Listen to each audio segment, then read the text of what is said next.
Okay, hi. Once again, we're going to be talking about public relations and advertising, be comparing the two, talking about how they are different and also how they may complement each other in some respects. Our conversations are based on the textbook Advertising Age, the Principles of Advertising and Marketing Communication at Work. Thorson and Duffy are the authors, and it's published by Cengage Publishing. So we were talking about controlled and uncontrolled media before.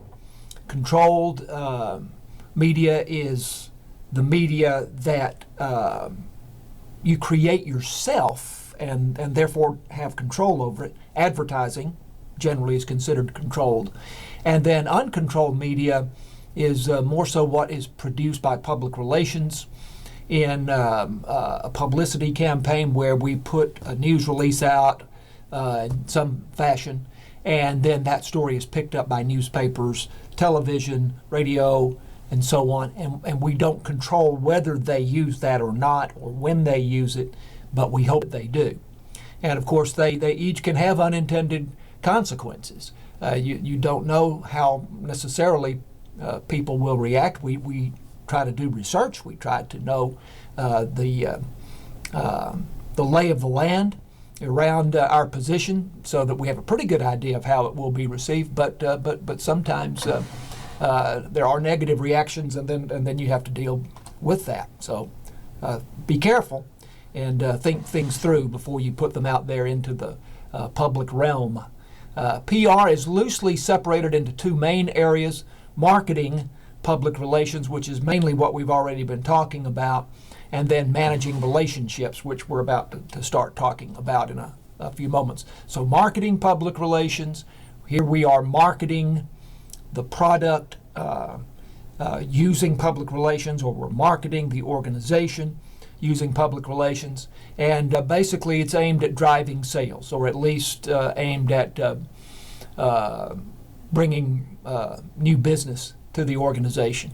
And that includes tactics such as traditional media coverage, which we have been talking about, but then also special events that may be created, but very often we're hoping that they are covered in the media. Social media efforts and blogs where we could create our own content. And in fact, we're going to talk about that right now.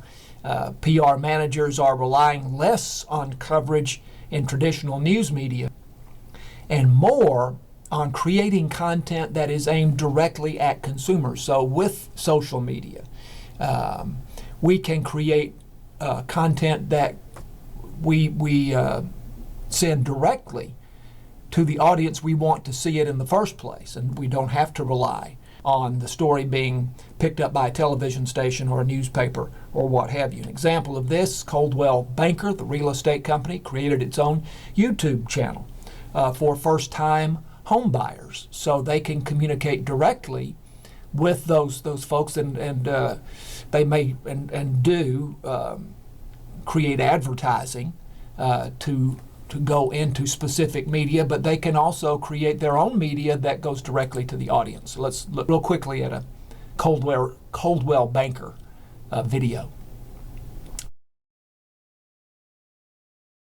Hi guys, Charles Bauman's here with Coldwell Banker Home Source. You're currently renting and you want to take the next step in purchasing a home. Well, where do you start? Down payments, finding the right house, picking the right realtor, and making the commitment of home ownership. It can all be intimidating as a first-time home buyer. You're already paying a mortgage. It's just not yours. Rates are at an all-time low, and that notion of having a 20% down, it's false. There are programs out there right now that will help get you into a house for as little as $0 down. So working with a realtor that has the experience with first-time homebuyers will help you navigate through all the misconceptions of buying your first home.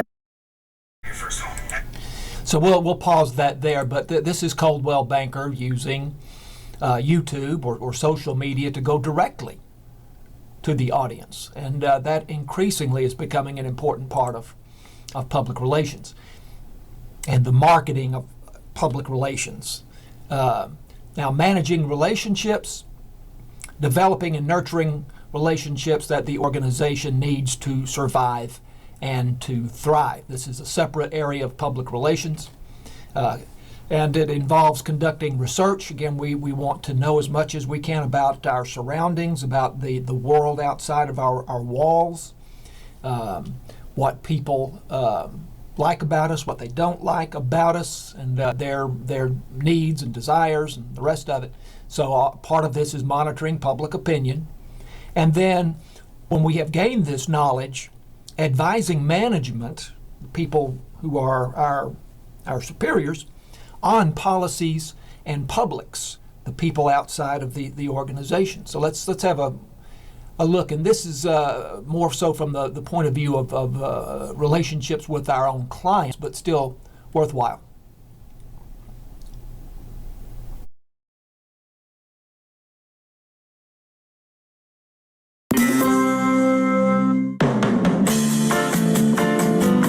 Relationship with your client is really important. And the best way to build a trusting relationship is to be honest. I think honesty is key, especially when you're doing a PR campaign and you want your client to trust you and trust in your ability to deliver what you promised them before they became your client. You need to be on the same page. It's a phone call every day, just kind of updating them, talking to them about what's going on in their campaign. Maybe not every day, every other day, but you need to be in constant contact with them. It's important to let them know what you're working on. Status reports and those types of things is important. Like, they need to know that you're working for them. So one of my big things is really communicating with the client the process of PR and the campaign that we've designed for them. And I think it just, having great client relationship boils down to trust and honesty and thinking creatively and letting them know that you have their back. So we'll pause that there, and she's talking about the relationship with a client. Now, there's also aspects of public relations where we are concerned with outside entities that are not necessarily our clients. For example, governmental relations. Government may have a big role in overseeing our industry, and so we need to have good relations and good communications with government. Internal communication and employee relations. That's an interesting aspect of public relations, that we think of public relations as being external, but an important part of public relations is communication with your own workforce, with your own employees. And this is done through newsletters and social media and events. And so that is a separate branch of public relations that is very important, internal. Public relations. Issues management is keeping up with the issues that exist within our industry, within our whatever the industry is that we're in. And then industry relations would be good relations and maintaining communications with other organizations within our industry. And then there are philanthropic and fundraising campaigns that companies and organizations are involved in that typically fall under the area of public relations. Crisis communications, and this is a very important, crucial aspect of public relations. Things will happen that we wish did not happen. Sometimes we have no control over them. Other times, we saw the United Airlines example at the beginning of this discussion. If we're United Airlines, then we did have control over that, but we didn't act the way we should have in that situation, and so we're now having to respond to it. So natural disasters, criminal behavior in some cases, corporate or organizational misdeeds, and the United example would fall under that, corporate or organizational misdeeds or carelessness, maybe even more so carelessness. When the reality of an organization's behavior is different from how it portrays itself, then the public judgment will be harsh. If the public feels that you're not living up to who you say you are, then they're not going to be very sympathetic to you. But this is when public relations can make things better. One of the great examples of a public relations disaster is the Deepwater Horizon oil well explosion in the Gulf of Mexico a number of years ago. This involved the British Petroleum Company, also known or better known as BP.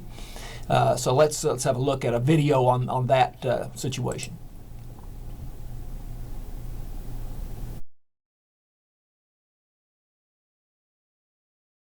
For nearly 7 weeks, BP has given America toxic waste. Now, in a new television commercial, CEO Tony Hayward is offering atonement. To those affected and your families, I'm deeply sorry. And I'm looking at the chairman of BP. Not a few residents of the Gulf think Hayward's apology is just pollution by another name. If you care, stop the oil from coming into our estuaries. If you care. I don't think you do care. I think you care about your image. You don't care about us. Almost from the moment on April 20th that oil began fouling the Gulf, BP seemed to view the disaster through rose-colored glasses. The company's estimates of how much oil was spilling were consistently low, their vows to stop it aggressively optimistic. Big mistake, says crisis consultant Mike Paul. Don't say that you have a solution today, because you don't. Don't say that you have people on the ground and they're feeling the same pain, because they're not. Hour after hour, 24 hours a day, oil poured into the sea. Yet day upon day, BP seemed oblivious to the catastrophe it was causing. May 13th, Chairman Tony Hayward speaking to the Guardian newspaper. The Gulf of Mexico is a very big ocean. The volume of oil and dispersant we're putting into it is tiny in relation to the total water volume. 5 days later, Hayward again to Britain's Sky News. I think the environmental impact of this disaster is likely to be very modest. And a week ago, this. There's no one who wants this thing over more than I do. You know, I'd like my life back. Crisis managers cringed when they heard that comment. I think it was beyond inconsiderate. It was insensitive, and certainly out of. It showed that he was out of touch, or at least he's apparently out of touch with the situation by choosing words like that. Hayward apologized, but neither his apologies nor his commercials are winning hearts and minds on the Gulf Coast. Stopping the oil is the only way to do that. Tony Guida, CBS News, New York.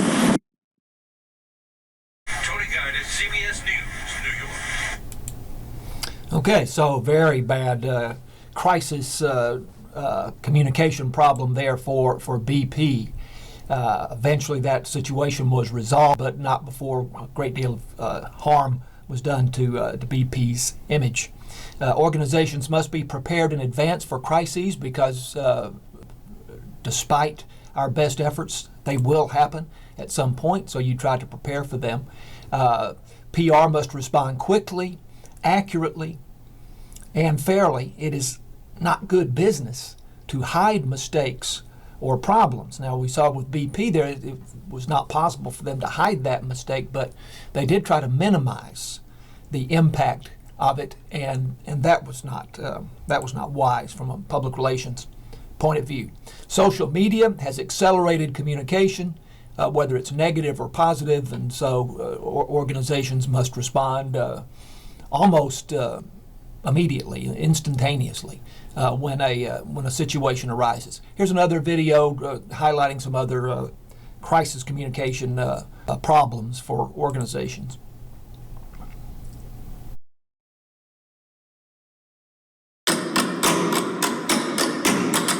Companies get into problems all the time. In recent years, we've had BP, we've had United Airlines, we've had Toyota. And in each case, the companies made it worse for themselves.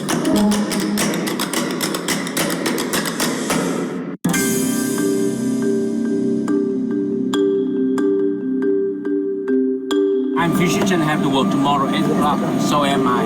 Yeah. You can talk to them if they want to remove it from now. The problem with United was the apology. The chief executive in a written statement said that he was sorry for having to re-accommodate a passenger. Now, that was inauthentic. No one uses the word re-accommodate in real life. It had clearly been lawyered. What they should have done is speak like a human being, recognize that they'd done something really bad to a customer, and be truly, genuinely sorry for what had happened.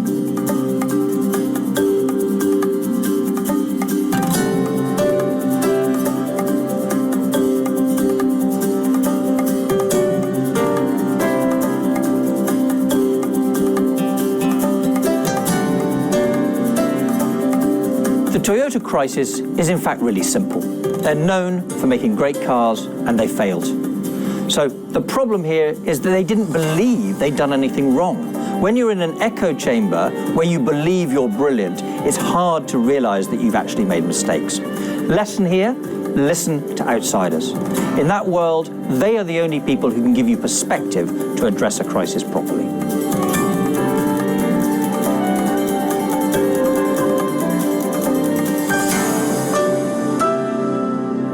The problem with BP is that they couldn't extract oil safely, but they compounded it immediately with very bad handling.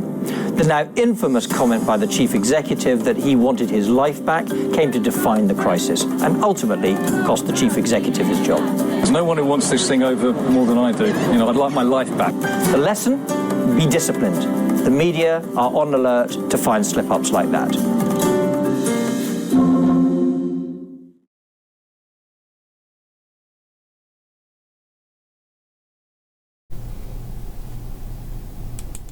Okay, so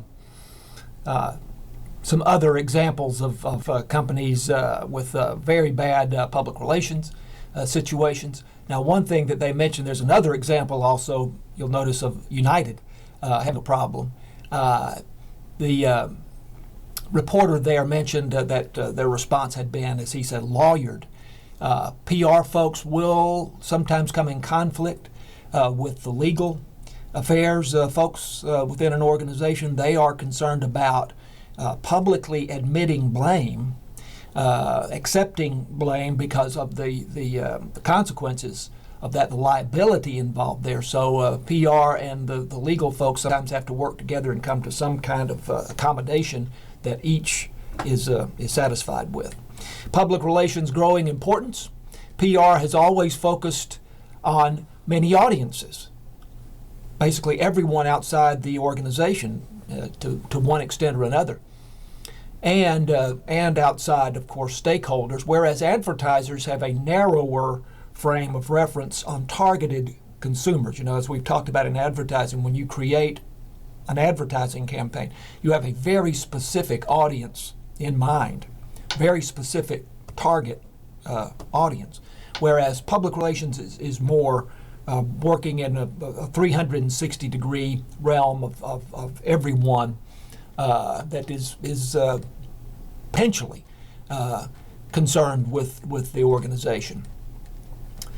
PR is growing in importance because of earned media, which we have talked about. Earned media is coverage that you might get in the news media, whether it be television, newspapers, radio, magazines, whatever it might be, and then that has a certain credibility because the audience understands that the news organization thinks that your story is interesting and that they are presenting it to the audience because they believe the audience will find it interesting. Whereas advertising, we understand that is paid time, that time is purchased and controlled, again, controlled media, controlled by the organization that creates the advertising. One executive says 8 of 10 customers buy a product because of word of mouth, what someone says about the product, a friend or a relative. Well, this is more a PR function than it is an advertising function. Advertising is you're putting that message directly in the face, if you will, of the person in the audience that you want to see it, but that person understands that he's just, or she has just viewed an ad and that time was paid for. So word of mouth is more so something that public relations can be effective in creating. PR can reach, now this is in your textbook, some people might dispute it, but we'll go with it for our purposes here. PR can reach 3 or 4 times more people than advertising. It does make sense in that we watch media or we read media, print media, for the content of that media.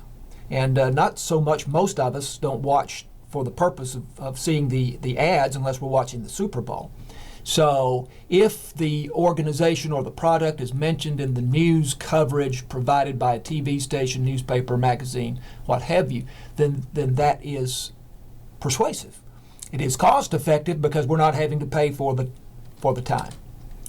Organizations are increasingly merging advertising and public relations into a unified communications program, and that they're less so operating separately. And so increasingly organizations see that advertising and PR are complementary. They should be part of the same effort that the organization is making to communicate with the public. So we will, that wraps up our conversation on public relations and advertising, and we'll have something new next time. Thanks.